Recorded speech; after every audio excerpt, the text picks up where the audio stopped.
Happy Wednesday, mid-Missouri. It's a little bit on the cooler side, courtesy of a cold front that moved through yesterday. Temperatures only going to warm to about those 50s. Jefferson City already there. Columbia at 50 degrees as well.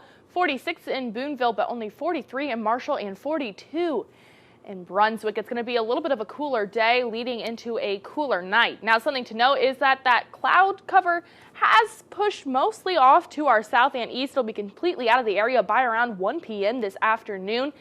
And while that's going to allow for a lot of sunshine, it's not going to help us warm up, and it's actually going to cause us to have a cooler night, which seems counterproductive. But what happens is those clouds trap this heat closer to the and to the surface, and then when the cloud cover is gone, like what we're expecting tonight, that heat can radiate back out into the upper atmosphere, causing us to cool down quite dramatically. Now, with colder air behind that cold front, no cloud cover, we're looking ahead to a night of potential freezing. Now, temperatures overnight tonight will be in those mid-20s, and then as we look ahead into really Thursday morning, it's going to be very cold, but by the weekend we're going to be seeing those low temperatures back into those 40s and 50s, but that overnight freezing is what we're concerned with, and the National Weather Service is thinking along the same lines as we are.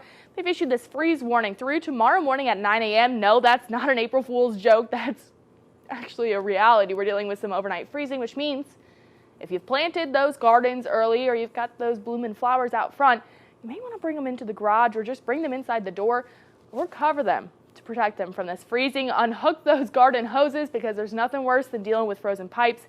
Luckily, though, it does seem like we're approaching the end of these overnight freezes. Typically, we see our last one April 15th. That middle portion of April is when we typically see our last freeze. And as we look ahead to the next week, temperatures are going to be well above freezing, almost 20 degrees above freezing for those low temperatures at night by the weekend. So keep that in mind. Your plants should be fine. You only have to keep them inside for about 2 more evenings.